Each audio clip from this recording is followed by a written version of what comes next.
Hello friends, मैं सीमा आप सभी का स्वागत करती हूँ अपने चैनल में। आज मैं आप लोग के साथ यहाँ पर blouse back neck design share कर रही हूँ। तो इस डिज़ाइन को बनाने के लिए हमने यहाँ पर अस्तर वाले फैब्रिक की कटिंग तो पहले से ही करके रखी हुई थी, बट हम आपके साथ में शेयर करना चाह रहे थे, तो इसलिए हम यहाँ पर शेयर कर रहे हैं। तो इसकी लंबाई हमने 13.5 इंच ली है। चेस्ट की चौड़ाई हमने यहाँ पर 9 इंच ली है, जिसकी फुल चेस्ट 36 इंच है। तो इस हिसाब से हम यहाँ पर आर्म होल 6.5 इंच लिया है। शोल्डर हमने 3 इंच रखा था। इस तरह से हमने यहाँ पर निशान लगा लिया है।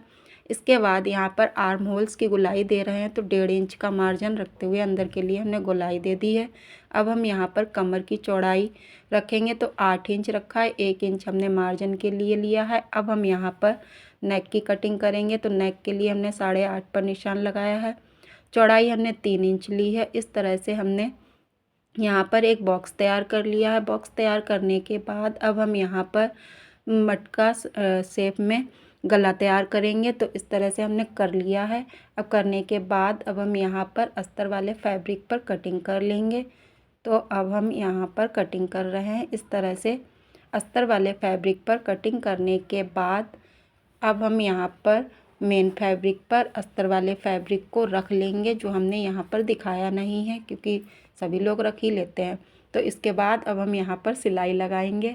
तो एक सिलाई हमने इसके पास में लगा देनी है। पास में लगाने के बाद इसके चारों तरफ से लगाने के बाद अब हम इस फैब्रिक की कटिंग करेंगे। जो बचे हुए राउंड शेप में बच जाता है, तो इस तरह से अब हम यहाँ पर इसकी कटिंग कर देंगे।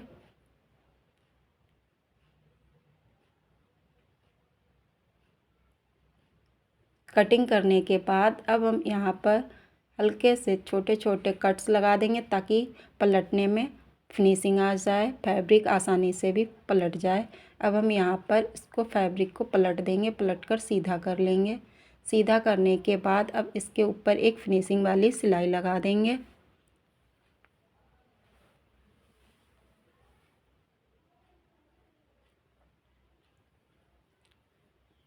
इस तरह से फिनिशिंग वाली सिलाई लगाने के बाद अब हम यहाँ पर लेस लगाएंगे। तो हम इसको और भी सुंदर बनाने के लिए यहाँ पर लेस लगा रहे हैं। आप चाहें तो ऐसे भी इसको रख सकते हैं। हमने यहाँ पर लेस ली है और इसके साइड से लेस को लगा लिया है।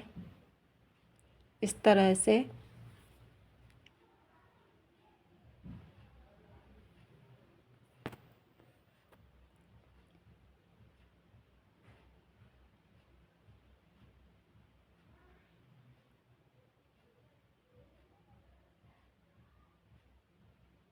लेस के एक साइड से सिलाई लगा दी है।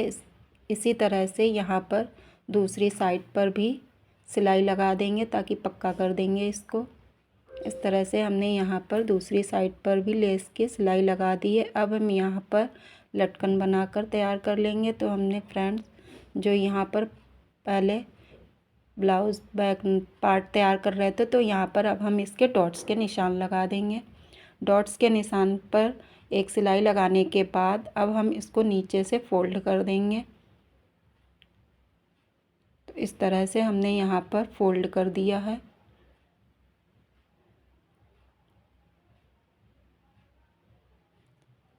फोल्ड करने के बाद अब हम यहाँ पर लटकन तैयार करेंगे। तो इसी फैब्रिक से हमने यहाँ पर इस तरह से कपड़े को फोल्ड किया है। फोल्ड करने के बाद यहाँ पर कुछ इस तरह से पलटकर और इस तरह से हमने सिंपल से लटकन बनाकर तैयार कर लिए हैं। अब हम डोरी में बनाकर अटैच करने के बाद अब हम इसी लटकन को इस तरह से बनकर तैयार हो गए हैं। अब हम यहाँ पर गले पर अटैच कर देंगे। एक सिलाई से इनको पक्का कर देंगे। पक्का करने के बाद आप चाहें तो सुई धागे की हेल्प से भी कर सकते हैं, लेकिन हमने यहाँ पर डायरेक्ट मशीन से ही यहाँ पर लगा दिए हैं। तो ब्लाउज़ बैक नेक डिज़ाइन कुछ इस तरह से बनकर हमारा तैयार हुआ है। देख सकते हैं आप, फिनिशिंग के साथ फटाफट से बनकर तैयार हो जाता है कुछ ही टाइम में। तो फ्रेंड्स वीडियो हमारी अच्छी लगे तो लाइक कमेंट एंड शेयर ज़रूर करें और हमारे चैनल को सब्सक्राइब करें।